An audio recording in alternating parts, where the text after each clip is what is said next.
சில்ட்ரன்ஸோட எஜுகேஷனுக்கு எப்படி பிளான் பண்ணுறது அப்படின்றதான் ஃபஸ்ட்டு ஸ்ட்ரகிள் மிடில் கிளாஸ்க்கு.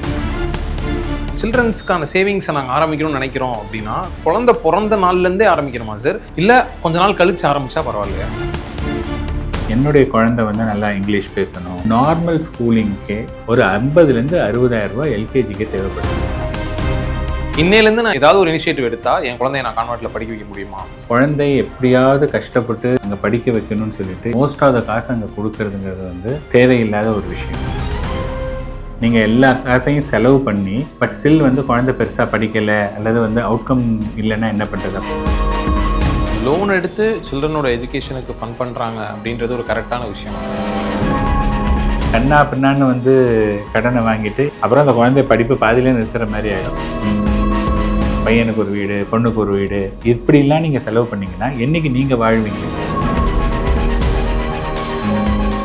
வணக்கம் சார். வணக்கம் கேஷவ் சார். இப்போது டெய்லி மிடில் கிளாஸ் அதிகமாக ஸ்ட்ரகிள் பண்ணுற ஒரு விஷயம் அப்படின்னு பார்த்தீங்கன்னா உங்களோட சில்ட்ரன்ஸோட எஜுகேஷனுக்கு எப்படி பிளான் பண்ணுறது அப்படின்றதான் ஃபஸ்ட்டு ஸ்ட்ரகிள் மிடில் கிளாஸ்க்கு. ஸோ நாங்கள் ஒரு சில்ட்ரன்ஸ்க்கான சேவிங்ஸை நாங்கள் ஆரம்பிக்கணும்னு நினைக்கிறோம் அப்படின்னா குழந்தை பிறந்த நாள்லேருந்தே ஆரம்பிக்கணுமா சார், இல்லை கொஞ்ச நாள் கழிச்சு ஆரம்பித்தா பரவாயில்லையா? குழந்தை பிறந்த உடனே ஆரம்பிக்கணுமா, கொஞ்ச நாள் ஆரம்பிக்கலாமா அப்படிங்கிறது வந்து இட் டிபெண்ட்ஸ் ஆன் நீங்கள் என்ன ஏர்ன் பண்ணுறீங்க. இப்போ ஃபார் எக்ஸாம்பிள் இன்னைக்கு இருக்கக்கூடிய காலகட்டத்தில் கல்யாணம் பண்ணிக்கணும் அப்படின்னாலே அதுக்கு வந்து ஒரு அமௌண்ட் தேவைப்படுது. ஆளெல்லாம் நான் சிங்கிளாக இருந்தேன். சிங்கிளாக இருக்கிற ஆளுக்கு எனக்கு வந்து ஒரு 20,000 ரூபாய் எனக்கு செலவாகுதுன்னு வச்சுங்க. நான் சிங்கிளாக இருக்கேன்.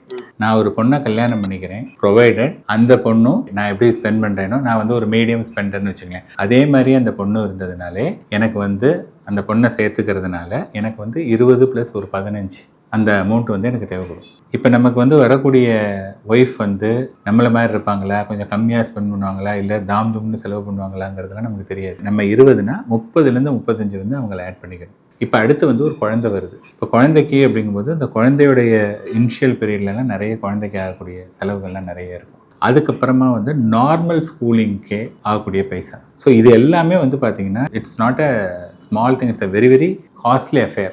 ஸோ இதெல்லாம் பண்ண முடியும் அப்படின்னா தான் ஒருத்தர் கல்யாணமே பண்ணிக்கணும்.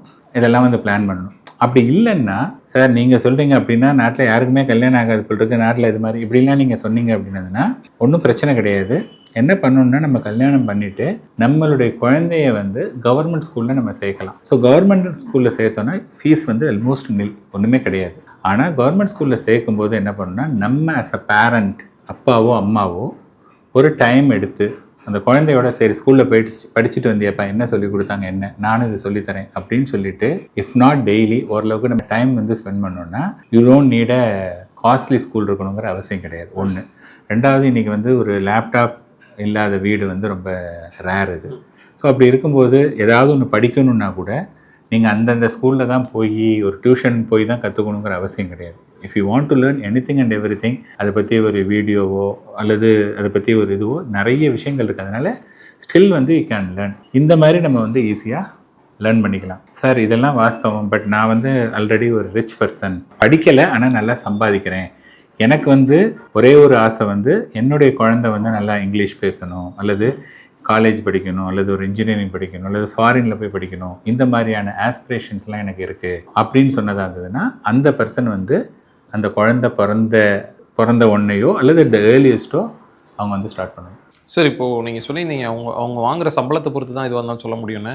இப்போது எக்ஸாம்பிளுக்கு எடுத்துக்கலாம் சார். 30,000ன்றது இன்னும் நிறைய மிடில் கிளாஸோட பேசிக் பேவாக இருந்துட்டு வரதே 30,000 தான். 30,000 தான் இருக்குது. பட் எனக்கு என்ன பண்ணுறது, கல்யாணமாக ஆயிடுச்சு, ஒரு குழந்தையும் பிறந்துருச்சு அப்படின்னா அவங்க எப்படி சார் பிளான் பண்ணணும்? அதாங்க நான் என்ன சொல்கிறேன், இப்போ 30,000 ரூபா இருக்கக்கூடிய ஒரு பர்சனால் கண்டிப்பாக தே கேன் நாட் அஃபோர்ட் ஒரு கான்வென்ட் எஜுகேஷன் வந்து அவங்களால அஃபோர்ட் பண்ணவே முடியாது. அதுதான் தட்ஸ் அ ரியாலிட்டி. ஏன்னா இன்றைக்கி ஒரு கான்வென்ட் எஜுகேஷன் ஒரு மீடியம் ஸ்கூலாக இருந்தால் கூட ஒரு 50,000 60,000 ரூபா எல்கேஜிக்கே தேவைப்படுது. விச் மீன்ஸ் 5,000 rupees வந்து only towards the school fees that you have to pay in advance. Either வந்து ஒரு வருஷத்துக்கு பே பண்ணணும், அல்லது சில இதில் வந்து குவார்ட்டர்லி, சில இதில் ஆஃபேல், இந்த மாதிரி இருக்காங்க. இந்த அமௌண்ட்டை நீங்கள் எடுத்து வைக்கணும். அதுக்கப்புறமா யூனிஃபார்ம், அது அந்த குழந்தைக்கு டிரான்ஸ்போர்ட்டேஷன் கொஞ்சம் தூரமாக இருந்ததுன்னா நீங்கள் அது ஒரு வேனோ அல்லது ஆட்டோவோ ஏதோ ஒன்று வைக்கணும். ஸோ இதெல்லாம் வந்தது. அதுக்கப்புறம் நிறைய தொட்டு நிறைய செலவாகுது. அந்த மாதிரி இருக்கக்கூடிய ஆளுங்க வந்து இஃப் சம்படி இஸ் ஏர்னிங் 30,000 rupeesனா ஒன்றும் ப்ராப்ளம் கிடையாது. நீங்கள் வந்து don't aspire to send your school for இந்த மாதிரி பண்ணாதீங்க. நீங்கள் வந்து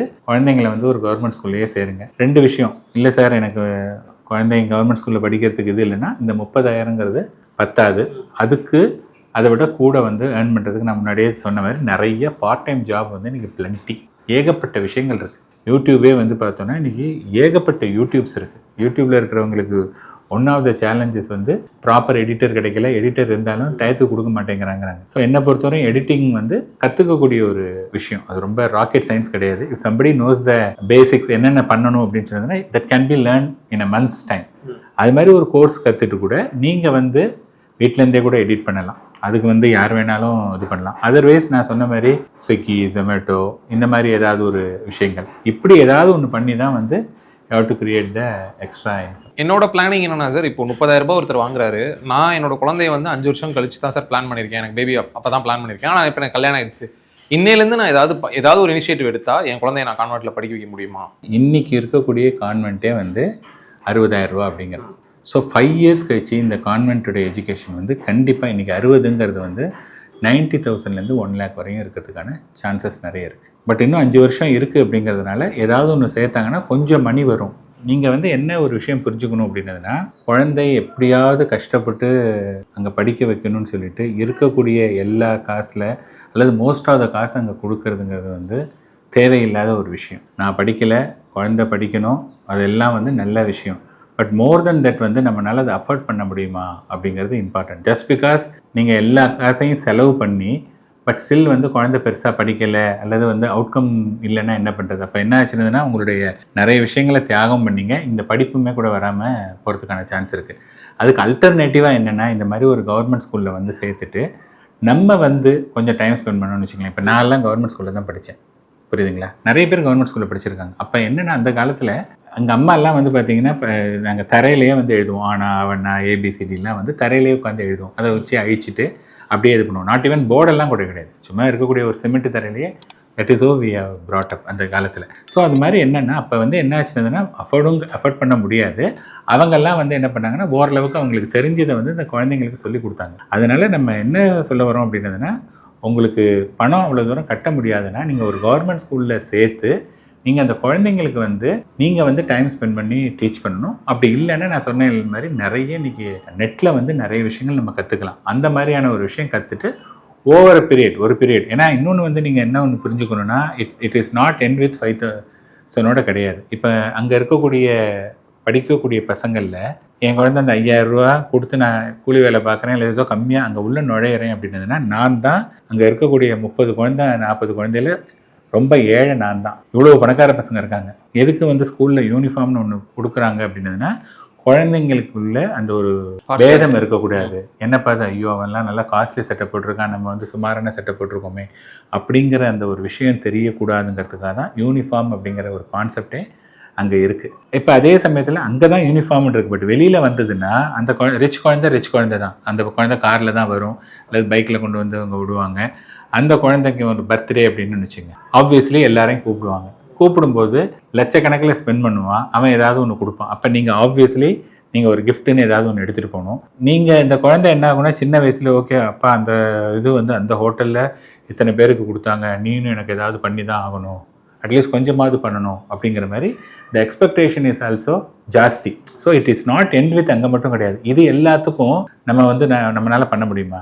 என்னை பொறுத்தவரையும் better school place a important role more than the school. வந்து ஒரு நார்மல் ஸ்கூலில் நீங்கள் போட்டுட்டு நீங்கள் டைம் ஸ்பெண்ட் பண்ணீங்க அப்படின்னு சொன்னதாங்கன்னா அதை ஈஸியாக நீங்கள் வந்து மீட் அவுட் பண்ணலாம். லோன் எடுத்து சில்ட்ரனோட எஜுகேஷனுக்கு ஃபண்ட் பண்ணுறாங்க அப்படின்றது ஒரு கரெக்டான விஷயமா சார்? குழந்தை வந்து +2 வரையும் முடிச்சாச்சு, ஒரு இன்ஜினியரிங் படிக்கணும்.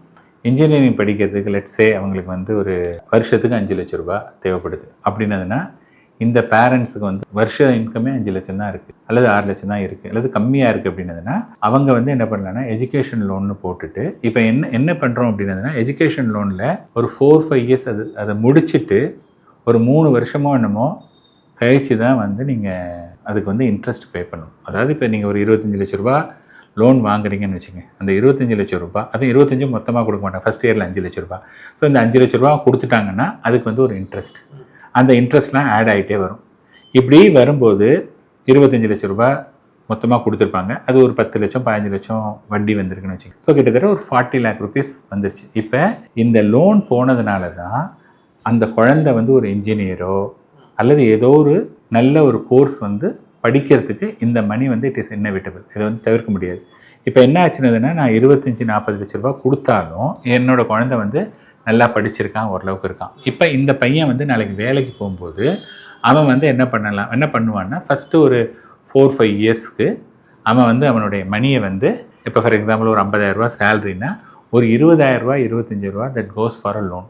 எனவே வந்து என்ன ஆகுது அப்படின்னா, அந்த குழந்தைக்கும் ஓகேப்பா நம்ம அப்பா வந்து கஷ்டப்பட்டு இவ்வளோ மணி கொடுத்து நம்ம படிக்க வச்சாங்க, நாளைக்கு வேலைக்கு சேர்ந்தவொடனே எல்லா காசையும் நான் என்ஜாய் பண்ண முடியாது, இதை வந்து ஐ ஹேவ் டு ரீபே அப்படின்னு சொல்லிட்டு ஒரு 5 இயர்ஸோ 7 இயர்ஸோ எனக்கு கரெக்டாக தெரியல, அந்த வருஷம் வரையும் பே பண்ணிவிட்டு அதுக்கப்புறம் தான் வந்து என்ஜாய் பண்ணுவாங்க. அதனால வந்து எஜுகேஷன் லோன் வந்து எடுக்கலாம், அது வந்து உங்களாலேயோ அல்லது குழந்தைனாலேயோ கட்ட முடிகிற மாதிரி இருக்கணும். அதெல்லாம் அவங்க கொடுக்குறதே உங்களுக்கு எலிஜிபிலிட்டி பார்த்து தான் கொடுப்பாங்க. அது இல்லாமல் கண்ணா பின்னான்னு வந்து கடனை வாங்கிட்டு இங்கெல்லாம் கடன் இல்லை சார், நான் கந்து வட்டியில் கடன் வாங்குறேன் அப்படின்னு சொன்னதுன்னா அப்புறம் அந்த குழந்தை படிப்பு பாதியிலே நிறுத்துற மாதிரி ஆகிடும். அது மாதிரிலாம் பண்ணவே கூடாது. உங்களை ஒரு எக்ஸாம்பிளாக எடுத்துக்கலாம் சார். இப்போ உங்களுக்கு ஒரு குழந்தை பிறக்குது அப்படின்னா உங்களோட இன்வெஸ்ட்மெண்ட் பிளான், இன்வெஸ்ட்மெண்ட் ஸ்ட்ராட்டஜி என்னவா சார் இருக்கும் அந்த குழந்தையோட ஃபியூச்சரை நோக்கி?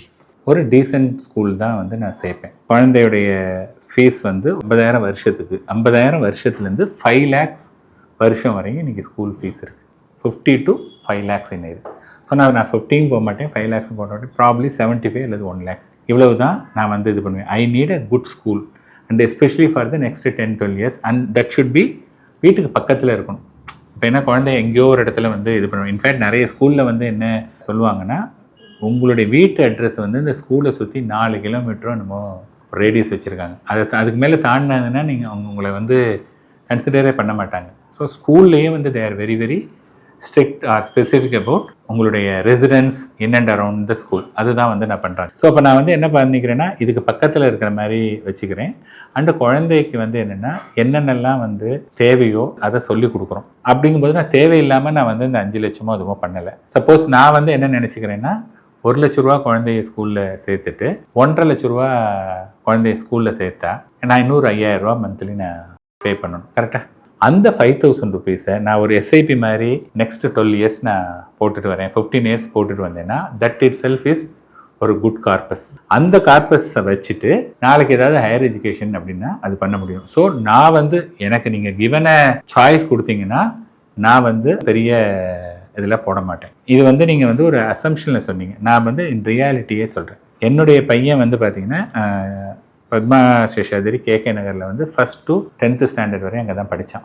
புரியுதுங்களா? அப்போ அவனுக்கு வந்து ஃபீஸ் ரஃப்லி அபவுட் 50,000 60,000 இதுதான் வந்து ஃபீஸ். இது +1 +2க்கு வந்து சென்னை பப்ளிக் ஸ்கூல் அப்படின்னு சொல்லிட்டு அது வந்து ஒரு காஸ்ட்லி ஸ்கூல். அங்கே இருக்கக்கூடிய என்விரான்மெண்ட் இது எல்லாமே வேறு. அங்கே வந்து வருஷத்துக்கே வந்து 3.25 லட்சம் ரூபா. ஸோ 2 வருஷம் +1 +2 கிட்டத்தட்ட 8 lakh rupees அதுக்கு ஆச்சு. ஸோ பை த டைம் வந்து அவன் +1 +2 வரும்போது என்னால் வந்து வருஷத்துக்கு 3.25 லட்ச ரூபாங்கிறது என்னால் அஃபோர்ட் பண்ணவும் முடிஞ்சுது. முன்னாடியுமே என்னால் அஃபோர்ட் பண்ண முடியும், கஷ்டங்கிறது கிடையாது.